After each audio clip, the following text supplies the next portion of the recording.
যারা সব সময় আস্তাগফিরুল্লাহ পড়ে তাদের রিজিকের কোনো টেনশন হয় না, রিজিক নিয়ে তাদের আর কোনো চিন্তা থাকে না।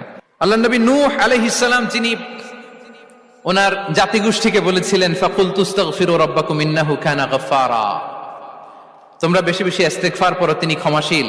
ইস্তেগফার পড়লে কি হবে? ইউরসিলিস সামাআ আলাইকুম মিদরারা, রহমতের বৃষ্টি বর্ষণ হবে, তোমাদের জমিগুলো উর্বর হবে। ওয়া ইউমদিদুকুম বিআমওয়ালি ওয়া বানিন, আল্লাহ তাআলা তোমাদেরকে সম্পদে বারাকা দিবেন, সন্তানে বারাকা দিবেন।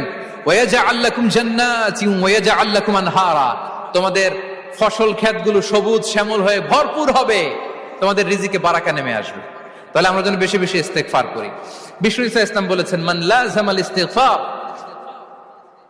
জাআলাল্লাহু লাকুম মিন কুল্লি দিকিন মাখরাজা ওয়া মিন কুল্লি হাম্মিন ফারাজা ওয়া ইয়ারযুকহু মিন হাইসু লা ইয়াহতাসিব, যে সব সময় ইস্তেগফার পড়ে তার কোনো টেনশন থাকে না, তার জীবনে দুশ্চিন্তা আসে না, আর এমন জায়গা থেকে আল্লাহ রিজিকের বন্দোবস্ত করে যেটা সে কল্পনাও করে নাই।